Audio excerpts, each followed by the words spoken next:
Welcome back to Bowl Game Radio with Bruce Binkowski and Mark Neville on San Diego's sports leader, the mighty 1090.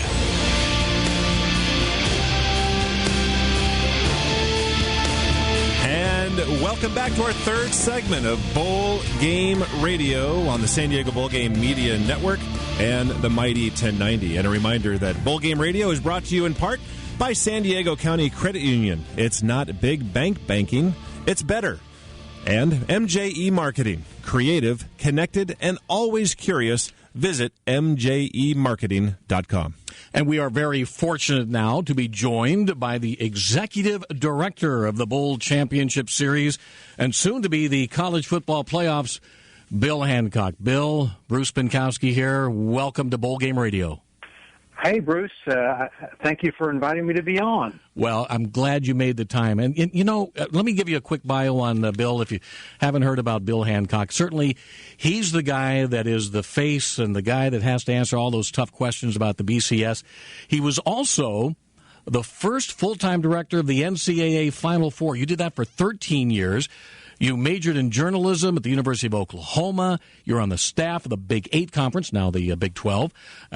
First as media relations director, then as assistant commissioner. And did you ever dream, Bill, that you'd be in the middle of all the excitement of the Bowl Championship Series? No, I really didn't, Bruce. And I love college football. I have since I was a young guy growing up in Oklahoma. And when I was director of the Final Four, people would ask me what I would like to do as my next job. And I would say, I think I'd really like to be director of the football championship. Oh yeah, that's good. Never dreaming that, A, there would be a football championship, yep, and B, of course, that I would ever have a chance to do it. I think I'm the luckiest guy in sports, well, next to you, of course. Oh, of course. Thank you. And, Bill, this is Mark Neville here with with Bowl Game Radio as well. And are you glad that you have been the executive director of the Bowl Championship Series this long? Well, hey, Mark, it's good to hear your voice. You bet. I wouldn't trade with anybody. Sure, there was controversy, and I got to be the person who got to explain why it worked. And I was proud of that. I still am proud of it.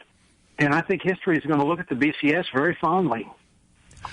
You know, Bill, I've never thought the BCS was a bad thing, but of course there was always this clamoring for change. And after this year, it will become from the BCS to the college football playoff. Could you tell our listeners, just summarize, what are the major differences from the current BCS to the new college football playoff beginning next year? That's interesting, Bruce, because I had a long conversation with Roy Kramer, the old SEC commissioner, of course, about this. And Roy's theory is there aren't many differences, but the major ones are they're really, if you want to just cut to the chase, there are two major ones. First of all, there will be 4 teams instead of 2, and second of all, the teams will be selected by a selection committee instead of by the current system. And Roy's pretty wise, as you guys know. And if you think about it, we're all excited about the playoff. But really, if you cut to the chase, those are the two big differences. The one thing that we in the bowl business always talk about, not only just across the country, but specifically for the San Diego County Credit Union Poinsettia Bowl and the National University Holiday Bowl, that every single game from September through December counts for the bowl games. How about for the college football playoff?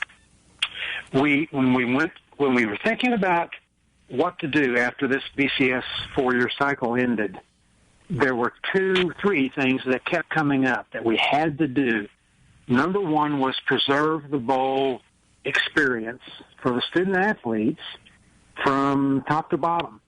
So for all 35 bowl games, and the commissioners and the presidents were committed to preserving the bowl experience. The other one was preserve this regular season, which is the best one in sports.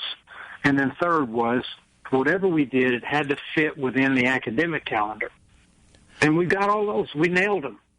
And at the same time, we gave the public what they wanted, which was more football and a bracket. So it's a win-win.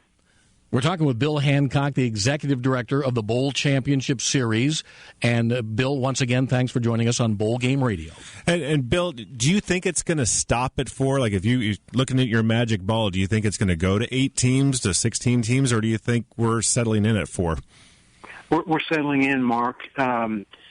We went to a 12-year contract for this because we wanted the public to know that this will be here 12 years. And, in the BCS, every 4 years, of course, as you guys know quite well, it was time to reconsider. And when we began to look for the new system, everybody, the commissioners and the presidents, all said, let's get stability. Let's give this a chance to be stable. Let's let folks know how it works, and let them get used to it. And so we have this deal through 2026. And there's always already been people who said, well, it has to go to 8 or it has to go to 16. We're going to stick to those 3 goals: preserve the bowl system, keep the regular season strong and relevant, and fit within the academic calendar. And 8 or 16 all begins to chip away at either 1, 2, or all 3 of those. So I'll tell you, y'all, let's get on the program again in the year 2026, and we can talk about the future.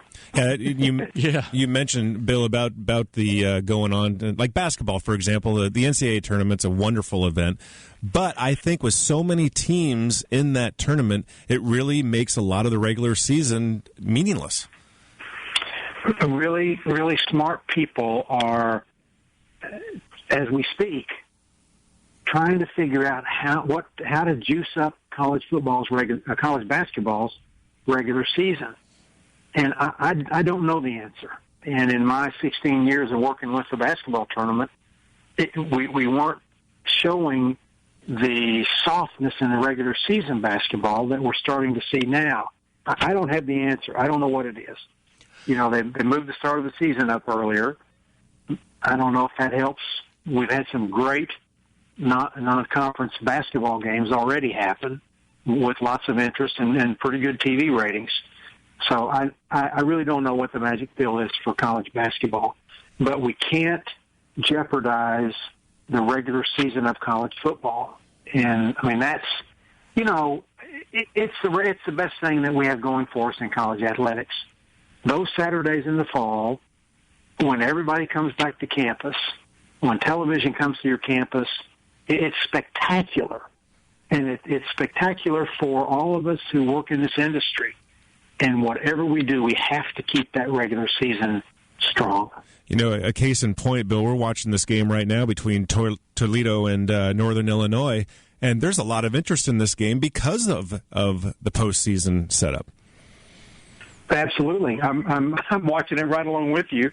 I'm sitting here in Kansas City, and I am watching it right along with you, and it's been a spectacular game. But it is a great example that every game truly does count, and we can't lose that. And for a couple of teams that put points on the scoreboard like crazy, this is a defensive struggle. 10-7 Toledo over Northern Illinois at halftime. So go figure. Bill, let's talk about BCS this year. We were talking about this college football playoff next year, but let's get to this year. Does it frustrate you a little with all of the changes that have been made to get to the new system, that we know this is the end of the BCS this year as we know it, and yet you still pick up the paper or go on the internet and coaches are complaining about the current system? Does it, at some point, do you get frustrated and say, guys, we're doing everything we can to make it the best system as possible, or do you just kind of roll your eyes and accept it?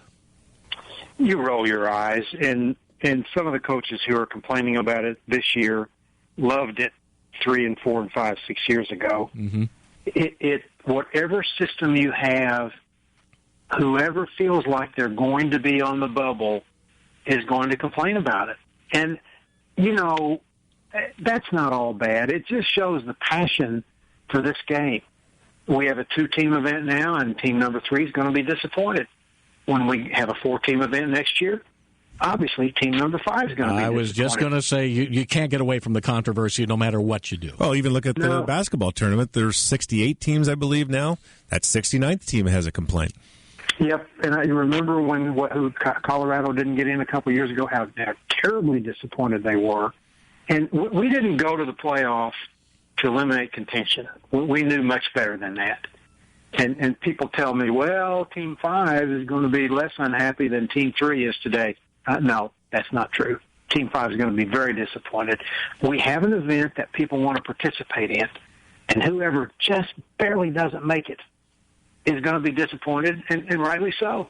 That just goes with the territory. But it also, that's what makes it so interesting. As much as you don't like it, that's why people talk about it constantly. So maybe that's a good thing in a way. I agree. I think the controversy is good. I think the dialogue is good. I think it furthers the interest in college football. Yeah, I don't disagree with that. I would rather the dialogue be a little more positive. And there were, last year and the year before, there were some people who were just got crazy about this and said ugly things, and that I don't think that's ever appropriate. But for the most part, the debate has been healthy, and the debate was really healthy when the commissioners began to figure out what to do for the future. Those conversations were tense, they were spirited, they were animated, but they were always collegial. And we came out in the right place. Let's go back to next year now. This committee that's going to be a part of the selection process. How do you see that working with some of the big names in college football and other businesses? But how do you think that committee is going to work? This is an all-star group. The process was every conference was invited to nominate folks. We got about 125 names from that, and then we decided we wanted 5 broad categories. That is, people with experience as student-athletes, coaches, administrators, media, journalists, and then the 5th one was sitting athletic directors. And with these 13, every category is represented. These are people of integrity, they're smart, they know and love the game just as much as the 3 of us do, and they are committed to doing the right thing. They've committed a lot of time to make this happen. We've had one meeting last week, as you know, mm-hmm. and it's already apparent that they are. It's going to be a tremendous group to work with, and I just can't wait till we have our next meeting and then get going next fall for keeps.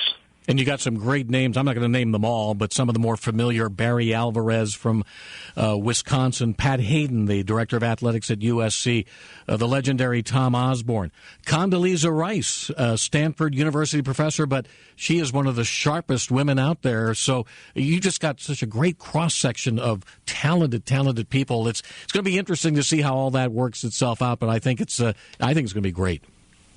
Yeah, I do too. And what we have is a lot of different thinking.